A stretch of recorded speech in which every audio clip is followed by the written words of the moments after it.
Hello hi everyone, मैं Sangeeta expert YouTube आपके अपने चैनल पर आप सबका स्वागत करती हूँ।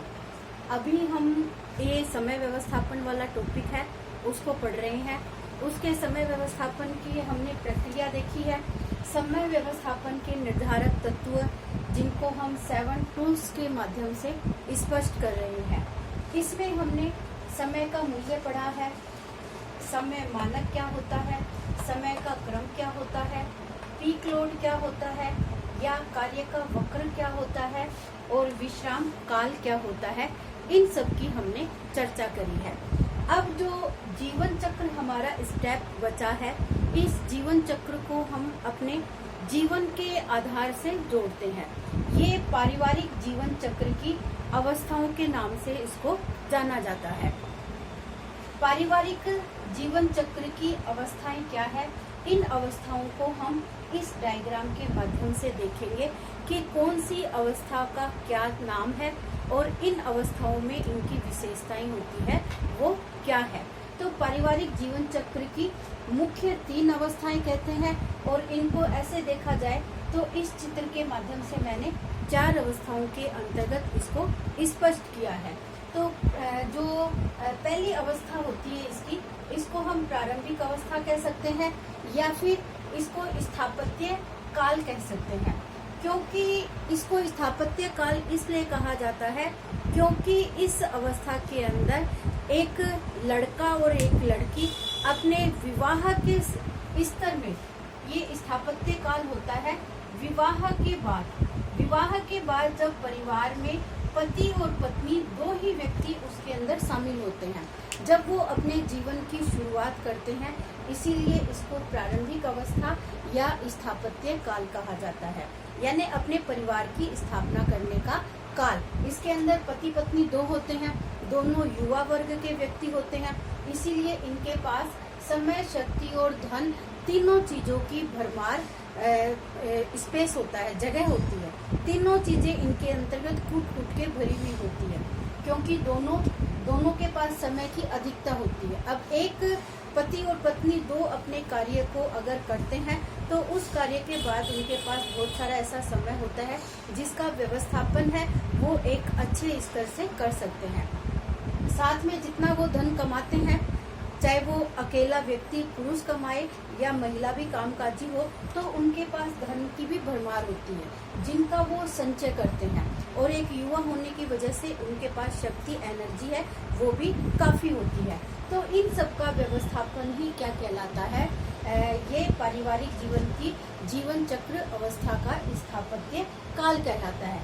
और इसी स्थापत्य काल में हम क्या पढ़ रहे हैं, समय का व्यवस्थापन पढ़ रहे हैं। इस चित्र में आपको दिखाया जा रहा है कि इधर तो हमने क्या दिखाया है, समय का भार दिखाया गया है जो समय को बता रहा है, और ये नीचे क्या बता रहा है, आपकी अवस्थाएं, पारिवारिक जीवन चक्र की अवस्थाओं को स्पष्ट कर रहा है। इसमें जो प्रारंभिक अवस्था है ये आपकी ऊपर उठी हुई अवस्थाएं होती है। ये इस तरीके से आपकी जीवन चक्र की है, ऊपर उठती हुई अवस्थाएं हैं जो आपके समय के भार को ऊपर ले जाती हुई है। यानी ये ऊपर उठा हुआ है और इसके उठने के बाद आपकी ये अवस्थाएं हैं इससे और ज्यादा है। इस तरीके से चरम सीमा के ऊपर, जिस तरीके से हमने पीक लोड देखा था, वैसे ही ये पीक लोड के ऊपर आकर समय का जो वक्र है वो ऊपर इतना उठा हुआ है, जो हमारा दूसरी अवस्था है, जिसको दूसरी अवस्था को हम क्या कहेंगे, विस्तार अवस्था के नाम से जानेंगे। विस्तार अवस्था, ये विस्तार नाम से ही पता चलती है, यानी परिवार का विस्तार होना, परिवार का बढ़ना या विस्तार होना, विस्तार होना। इसीलिए इस अवस्था का नाम भी क्या रखा गया है, विस्तार अवस्था रखा गया है। विस्तार का मतलब है बड़ा होना, फैलना, विस्तृत होना। यानी यहाँ पे पति पत्नी ने दोनों विवाह के संबंध में अपने आप को बांधकर एक परिवार की स्थापना की थी। अब उस परिवार में धीरे धीरे उनके बच्चों का आगमन होता है और बच्चों का आगमन इस अवस्था के अंदर होता है और आगमन होने के साथ साथ इन अवस्थाओं में जो समय का भार है वो क्या होता है, ऊपर उठता हुआ दिखाई दे रहा है। क्योंकि बच्चे आएंगे, उनका समय भी अधिक व्यय होगा, उसके साथ उनकी शक्ति भी अधिक व्यय होगी और साथ में धन का व्यय भी अधिक होगा। तो यहाँ पर तो क्या था, इन तीनों का कम था और यहाँ पे क्या हो जाएगा, समय, शक्ति और धन, इन तीनों का क्या हो जाएगा, विस्तार देखा जाएगा, बढ़ना। यानी परिवार की जैसे जैसे जिम्मेदारी उन व्यक्तियों के पास आएगी, उनकी ये अवस्थाएं हैं वो आगे बढ़ती हुई दिखाई देगी। परिवार में एक बच्चा आएगा, एक बच्चे के बाद दूसरा बच्चे का आगमन होगा और आपको सबको पता है कि एक बच्चे के पीछे एक महिला का पूरे दिन का कितना कार्यभार बढ़ता है और उसके साथ साथ उसमें समय भी उसका व्यय होता है, धन भी उसके साथ व्यय होता है और उसकी शक्ति भी व्यय होती है। एक बच्चे के पालन पोषण के साथ उसकी परिवार की जो प्रतिक्रियाएं हैं, परिवार के सदस्यों में पति और पत्नी दोनों की भूमिकाएं होती है, वो एक व्यस्त हो जाती है, जो समय व्यक्ति को ऊपर उठाता हुआ, यानी समय का जो भार है इस अवस्था के अंतर्गत सर्वाधिक देखा जाता है। तो इसके अंदर जो प्रश्न पूछा जाता है कि समय का भार कौन सी अवस्था में सबसे कम होता है, सबसे अधिक कौन सी अवस्था में होता है, संकुचित अवस्था क्या होती है या सेवानिवृत्ति की अवस्था है वो कब आती है, ये इस तरीके के क्वेश्चन है वो यहाँ से पूछे जाते हैं।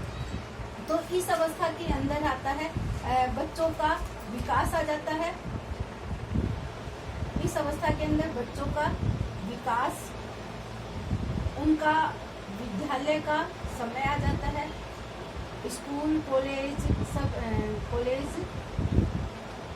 कॉलेज यानी महाविद्यालय, इन सब का समय आ जाता है।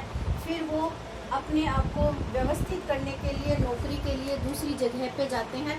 तो ये सबसे लंबा काल भी होता है, सबसे लंबे समय तक चलने वाली अवस्था भी मानी जाती है और ये सबसे कम समय के लिए चलने वाली अवस्था होती है। तो इन दोनों में ये भी अंतर है कि सबसे कम समय की अवस्था कौन सी होती है और सबसे लंबे समय की अवस्था कौन सी होती है। तो ये आप देख सकते हो कि परिवार में जब बच्चों का जन्म होता है, जब वो पूर्ण रूप से अपने व्यवसाय या नौकरी करने के लायक हो जाते हैं, तो यानी कहने का मतलब है 25 वर्ष है वो सब कम से कम इसके अंदर माने गए हैं। एक बच्चे की पूरी विस्थापित करने की जो परिवार के मुखिया की जो भूमिका होती है, वो बच्चों के जन्म से लेकर उनको व्यवस्थित करने का जो समय होता है वो विस्तार अवस्था के नाम से जाना जाता है। फिर धीरे धीरे बच्चे घर छोड़कर जाना शुरू कर देते हैं। तो ये आपकी तीसरी अवस्था है जो संकुचित नीचे गिरती हुई आपको दिखाई देती है।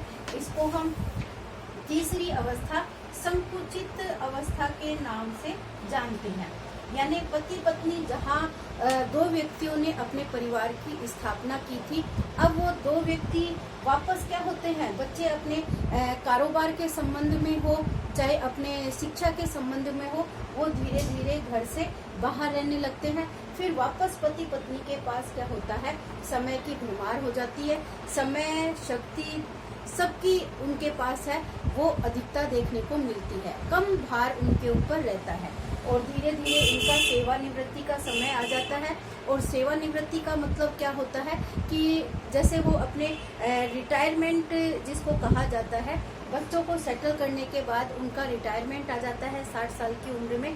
फिर वो पति पत्नी वापस संकुचित यानी छोटे परिवार के रूप में अपने आप स्वयं एक घर के वातावरण में अपना जीवन यापन करते हैं। तो उस अवस्था के अंदर उनके पास समय और धन है, वापस धन की कमी देखी जाती है और समय की अधिकता देखी जाती है, जिसका व्यवस्थापन करना उनके लिए बहुत मुश्किल कार्य होता है, क्योंकि उस समय अब उनके शरीर के अंदर इतनी ताकत नहीं रहती है कि वो अपनी आर्थिक क्रियाओं को अच्छे तरीके से संपन्न कर सके, क्योंकि उसके अंतर्गत उन्हें अलग अलग तरीके की परेशानियों का सामना करना पड़ सकता है। तो इसमें आपको समझने का जो मुख्य मुद्दा रहा है वो ये रहा है कि जो परिवार के जीवन चक्र की अवस्थाएं हैं वो कितनी है।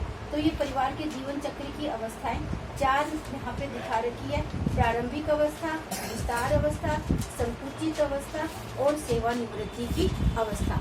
इसमें जो आपके प्रश्न आएंगे वो सबसे कम समय की अवस्था कौन सी है, सबसे अधिक समय की अवस्था कौन सी है, या समय का भार सबसे अधिक किस अवस्था में है, या सबसे कम समय का भार किस में है, शक्ति और धन का व्यवस्थापन कौन सी अवस्था में सबसे ज्यादा किया जाता है।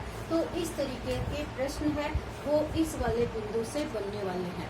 तो ये आपके जो 7 स्टेप है, 7 तत्व है, इनका आपको गहराई से अध्ययन करते हुए यहाँ से प्रश्नों को बनाने का प्रयास करना है। तो आपका जीवन चक्र की अवस्थाएं मैंने बताई है, ये परिवार की जीवन चक्र की अवस्थाएं कहलाती है। परिवार की कैसे हम स्थापना करते हैं, कैसे बच्चों का बच्चों को व्यवस्थित सेटल करते हैं और उसके बाद सेवानिवृत्ति उनके साथ देखने को मिलती है। तो ये वक्र आपका शुरू में बढ़ता हुआ फिर धीरे धीरे वापस घटता हुआ आपका वक्र है, वो इस समय वक्र के द्वारा आपको प्रदर्शित किया जा रहा है। तो इस वक्र को ध्यान में रखते हुए आपको अपने प्रश्नों का हल करने का प्रयास करना है। All the best everyone. अगर ये वीडियो आपको पसंद आए तो इसको लाइक, शेयर और चैनल को सब्सक्राइब करना न भूलना। Thank you everyone.